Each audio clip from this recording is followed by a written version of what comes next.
directors for Hillsborough, Pinellas, Pasco, Hernando, and Citrus counties. Manatee of Senator Nelson. We are appalled at the nominations that have been put forward for these cabinet positions.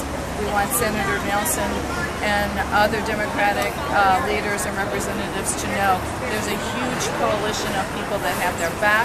We want them to delay Senator Sessions' hearing for January 10th. He did not fill his questionnaire out properly. He did a large data dump of things that probably should be in the dump. We think over the course of his career, Senator Sessions used the power of the courts to discriminate against civil rights leaders, allegedly using racially charged language to disparage minorities, expressed support for the KKK, and then tried to dismiss it as a joke. He celebrated the gutting of the Voting Rights Act, opposed same-sex marriage, denied the constitutionality of Roe v. Wade, voted against greater access to health care for veterans, blocked the Paycheck Fairness Act, and voted against the reauthorization of the Violence Against Women Act. He should not be the Attorney General of the United States. Could I take you to the survey? What specific questions did he not answer that you feel need to be answered before they could hold a valid hearing? One of the things that he brought, Sandy, do you want to... Well, he did not... Sandy, your name, give your name. Sandra Weeks with West Pinellas Now. And he failed to disclose that he has a long history with Breitbart News.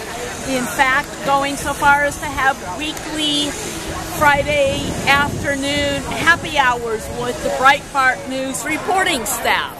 He has been interviewed by them multiple times.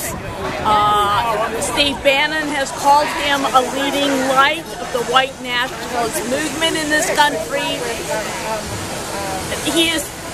It's essentially a Nazi position.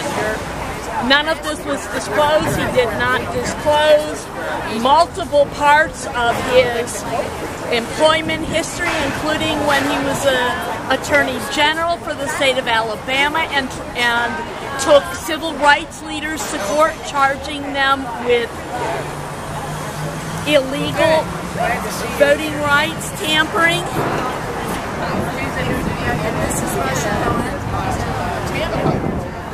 Marsha Cohen, Pinellas ACLU legal panel, and here as a concerned citizen as well as a member of the legal panel. We are very worried about several of Mr. Trump's nominations to his cabinet, especially Senator Jeff Sessions of Alabama. He has omitted decades of his history in the questionnaire he filled out as a prerequisite for the Senate Judiciary Committee hearing. I'm concerned as well about his record of racist statements and sentiments dating back to 1986 when he was rejected as a federal judge for his support of the Ku Klux Klan and his comments at the NAACP and the ACLU, un-American and communistic, and we're trying to force civil rights down people's throats. As Attorney General, he would be in charge of enforcement of our civil rights laws. The other nomination that worries me is that of Andrew Puster for Labor Secretary.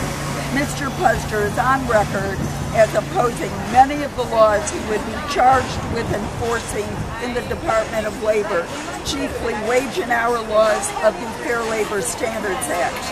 As CEO of CKE Restaurants, a fast food chain, he has stated his opposition to the new overtime rule and raising the minimum wage, which would have had the effect of increasing the pay of many lower-paid workers.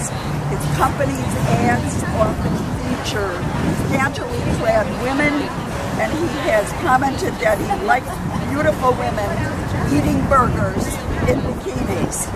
This is not a man who should head an agency that protects the women and men of our American workforce. How do you counter individuals who say Senator Sessions' past is his past, that he has proven better faith since the 1980s. How do you counter that argument? And they would have to show me his voting record in favor of workers. There is none. The agency that he would be in charge of has numerous enforcement actions against his restaurant. And you're talking about the labor. I said Senator Sessions. He's voted against reauthorizing the Violence Against Women Act in the last couple of years. He's voted against the Voting Rights Act reauthorization. He's voted against immigrations, anything that was the DREAM Act. These are current votes in the last couple of years. This is not just yes. past. And his history with Breitbart News is also current. In fact, it was approximately 5 or 6 months ago that his communications director went to work for the Trump organization with Steve Bannon. This is a very incestuous relationship. I know you guys are asking for a delay in the hearings. Will you be disappointed if Senator Nelson supports Jeff Sessions? Absolutely. Not want to vote for him in 2018 because of that? I think we would have, I don't know that I would say we are not ready to vote for him, but I think we would say that we would need to have very definite ongoing communications with him regarding the danger of these nominations to the U.S. cabinet. I believe that Senator Nelson is going to do the right thing, and we are here to let him know that we have his back and the back of his entire office. This is just unconscionable in the United States of America that these people are being appointed. We have confidence that Senator Nelson will vote against the confirmation of both Jeff Sessions and Andrew Kushner. What's your name? Oh yes, I have something prepared. Give us your name, please. Tori Taylor-Williams. Tori, T-O-R-I? Yes. T-O-R-I, Taylor.Williams. With? I am the president of the Tampa chapter of the National Organization for Women. Thank you. Yeah. Tampa now stands in full support with Senator Nelson against the nomination of Jeff Sessions for Attorney General. His nomination was defeated 30 years ago, and it should be defeated now. Of course, Senator Sessions has an extensive history regarding racially charged controversies. Failing to disclose an extraordinary amount of items on his questionnaire only provides evidence to suggest that he has now knowingly attempted to hide his controversial work from the committee. I think it would be an incredible injustice to put him at the head of the Justice Department. Thank you.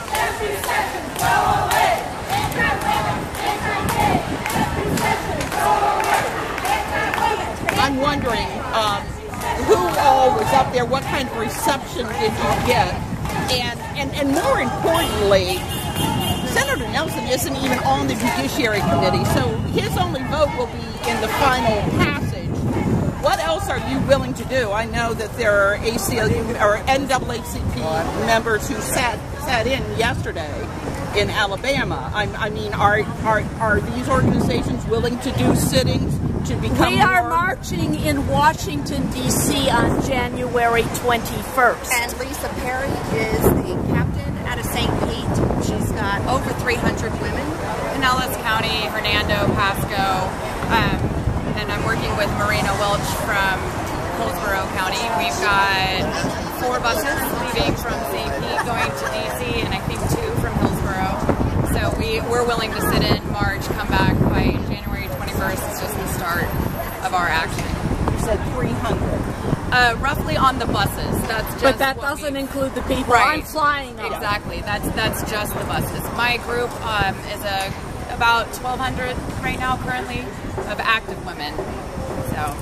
I'm sorry, can you get your name and your title again, please? Sure. It's Lisa Perry. I am the Pinellas captain the captain from Pinellas County on the Women's March of Washington, and I work in conjunction with Marina Welch here in Hillsborough. And I'm Democratic Women's Club of Florida. We have over 2,100 members. As of March, we will have chartered 53 clubs across the state of Florida. and I know that we've sent a very large letter to the senator, to all of his offices, hard letter and snail mail, and emails. One of the concerns that we're raising, besides what everybody else is raising, obviously as women, we are very worried about this, and these women are afraid of what we're going to be dealing with. We really are dealing with fear. But on top of that, we are very, very concerned about the rollback of the voters' rights over last year. Now, the job of the Attorney General is to take a look at the different states and the laws that they're going to be trying to pass for voter registration and suppression, and we know he will be looking the other way. So as hard as things have been for us now, it behooves all Democratic politicians to take a look at what's going on and to definitely not support this nomination, because they are going to have a hard time getting elected. Speaking of supporting the nomination, have any of you reached out to Marco Rubio's office? Yes, we've been making phone calls and emails, and it's going to intensify. And we will be holding all elected officials responsible and accountable for their actions and how they vote. So the women are watching, and we're going to be getting stronger. Our clubs are growing. We are gaining members. We're gaining 4 clubs across the state in 4 months. I mean, in 2 months. We're chartering 3 new in January and another one in February. And it's Mary Forte Namouge. I'm president of the Democratic Women's Club of Central Pinellas and the Democratic Women's Club of Florida's Grassroots Chair. Thank you. You wanted to say something? Yes, I did. In the event that these gentlemen that we so strongly oppose are confirmed by the Senate, I can tell you that as it affects the citizens of Florida, Florida ACLU will be looking very carefully at the actions taken by these new cabinet secretaries, and in the event that any of the civil rights of our Florida citizens are violated by their actions, Florida ACLU will take action. Nadine Smith. Nadine, could you come and talk to us? Hey, so you were up in Senator Nelson's office? Yes, I was. How'd that go? I thought it was great. There were a lot of folks from all over this part of the state who wanted to deliver a message to the senator that we need him to fight. That these are not normal times. You know, he's an absolute statesman, an absolute gentleman. But these are times that call for people with some fight in the belly. And you know, any one of the things that were listed in that room, Sessions calling an African-American colleague boy who needs to be careful how he talks to white people, any one of them ought to disqualify this man utterly, and we can't lose sight of that. And we can't start normalizing this kind of sexist bigotry, this racism, and this is the place where you draw the line and you fight back. We hope that the senator will do that and hear that message and understand that there's an awful lot of us who have his back if he's willing to fight as hard as we need him to. What do you mean, define half his back? Everybody's used that term. Are you saying in 2 years when he's up for re-election, if he were to vote no on Sessions, you'd be there campaigning for him?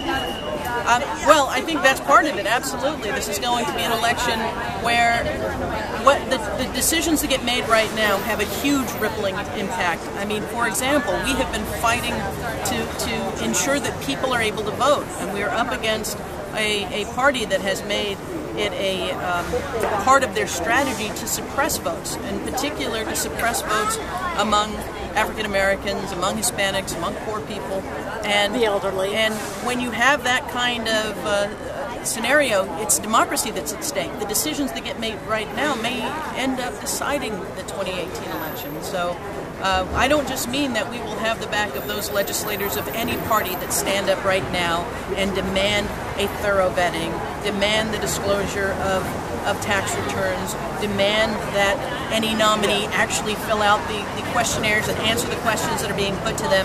We mean we'll have their back all the way through this process. And I think what you're seeing right now is a renewed grassroots spirit from people who thought we were on an unavoidable path towards a better, more perfect union, understanding that you got to fight for that. And we're here, we're fighting for it. But Senator Nelson is just one, and he's in the minority, rather. So what can he do? I mean, if he just is in the minority, is there going to be a filibuster, or what is he going to do? Well, I know a little bit something about being in the minority and being able to change a country, and so he may be in the minority, but he's also respected. He can set a tone. And I think that there are not only Democrats willing to fight back, but Republicans seeing the grotesque overreach, the disgusting cabinet choices that are being put forward as though, you know, this kind of white supremacist, anti-woman, racist, anti-immigrant, all of these attitudes that ought to be repellent to Americans are being put forward as though they're normal. And I think there are Republicans who are going to stand with those Democrats that show the courage to truly fight back and demand what ought to be what we expect. This should not be an extraordinary thing we're asking for. So I think that Senator Nelson, perhaps more than other Democrats, because of his reputation, because of his history, can be a voice that pricks the conscience of some of his colleagues on the other side of the aisle. Do you think that progressives and Democrats might vote against Nelson if he were to? Because after all, Sessions is a Senate buddy, and he's been accepted as part of that body, Gus, for a while now. If he votes for him, do you think there will be a backlash on Nelson in 2 years? I think that anyone who normalizes this administration's horrific cabinet selections, does not demand a level of vetting, will lose the confidence of voters in Florida. I also would like to add that Senator Nelson has been with now and worked with us for as long as he has been in the Senate. He has been somebody that we can talk with and have a conversation with. I don't think he's going to give that up. I mean, obviously I can't speak for him, but I don't believe he's that kind of person, and I believe that we will be working for him in a couple of years.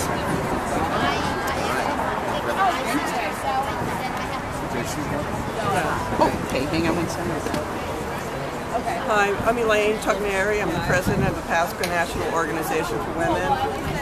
We cannot stress how important the job of Attorney General is enough. And to have someone who has an ingrained prejudice against women, in my opinion, as that leader is very bad for the United States and all the women who live in it. He voted against Sonia Mayor, Elena Kagan, Attorney Lynch. He voted against the Women in Violence Act, extending those circumstances to both LGBTIA people and also to illegal immigrants who may be battered. This guy, if he wanted to say that his record is though that's how he used to be, then he should have started the next day building a record of improvements and help to all these people that need his help. He should have started building a brand new record, and he did not do that. So he does not deserve to be in this position, and he also needs to supply all of the information about himself, and he has not done that. So.